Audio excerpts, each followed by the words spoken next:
निवडणुकीचाही प्रस्ताव समोर येईल.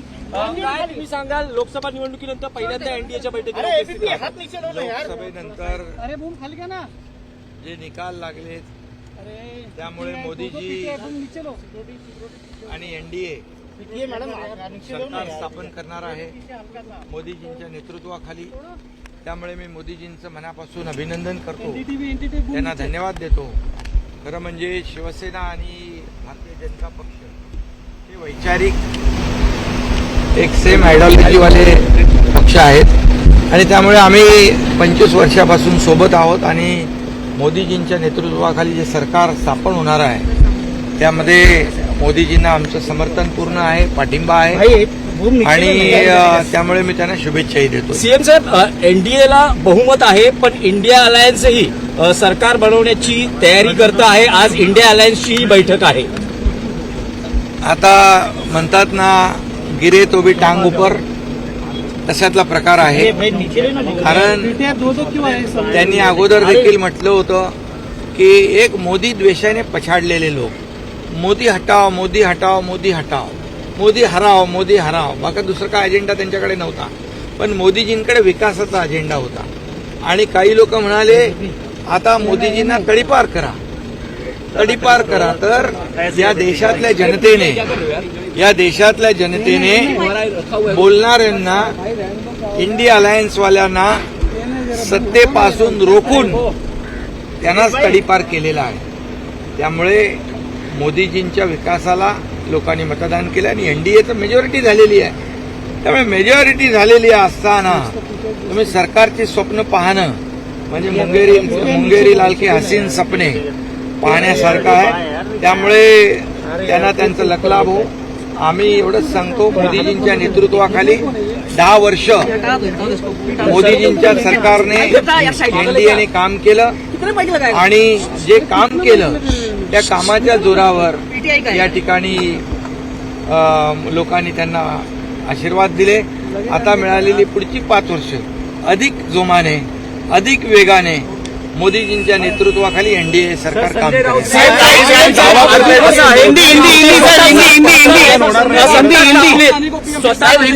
शिवसेनेचे 7 खासदार आहेत. सत्ता स्थापनेत तुमची मोदींकडून काय अपेक्षा असेल? आता अपेक्षा घेऊन मी आलेलो नाही, मागण्यासाठी काय आलो नाही, आम्ही देण्यासाठी आलेलो आहे. त्यांना समर्थन देण्यासाठी, पाठिंबा देण्यासाठी आलेलो आहे. बाकी विषय जे आहेत ते नंतर होतीलच.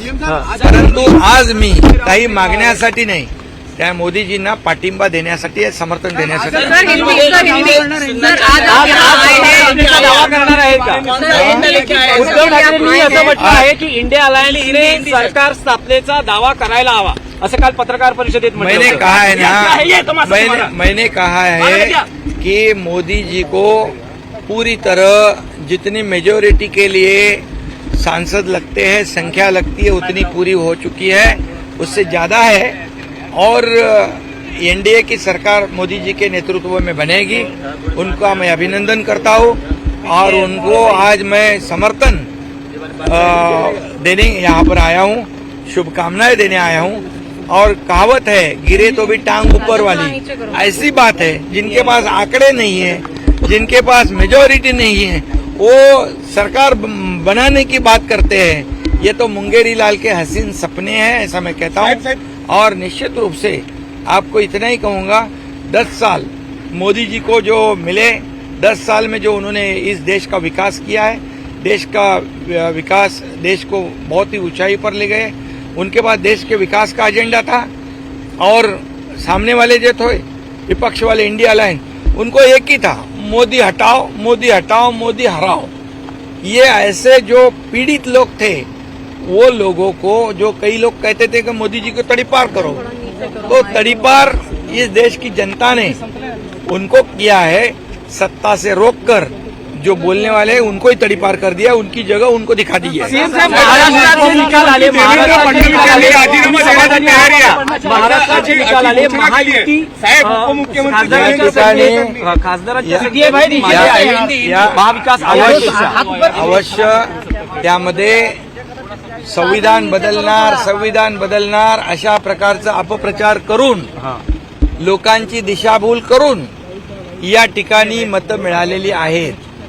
परंतु मतांची टक्केवारी जर पाहिली मुंबईमध्ये तर महायुतीला 2 लाख मतं महाविकास आघाडीपेक्षा जास्त मिळालेली आहेत आणि टोटल मतदान जे आहे टोटल मतदान देखील एक समान झालेलं आहे.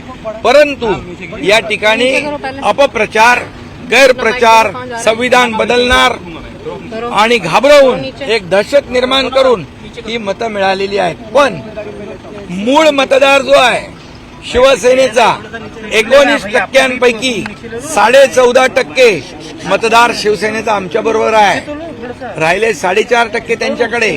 आणि मग इतर जी मतं मिळालेली आहे ही दहशत दाखवून संविधानाचा बागुल बुवा दाखवून लोकांची फसवणूक करून दिशाभूल करून घेतलेली मतं आहेत. हे कायम टिकणारं नाही, हे टेम्पररी आहे. त्यामुळे नक्की आम्ही जो विकासाचा अजेंडा घेऊन निघालोय देशात पण आणि राज्यात पण तो आम्ही तसंच पुढे चालू.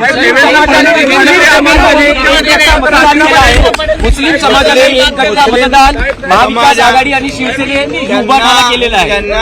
त्यांना घाबरवून त्यांच्यासमोर अपप्रचार करून संविधान बदलणार तुमचे हक्क जाणार ह्या सगळ्या गोष्टी त्याच्याबद्दल मोदीजींनी स्पष्ट करून देखील या अपप्रचाराला जे बळी पडलेत आणि त्यांनी मतदान केलंय त्यांना खऱ्या अर्थाने त्यांचा संभ्रम दूर होईल आणि ज्यांनी त्यांना फसवलंय त्यांचे खरे चेहरे त्यांच्या समोर येतील.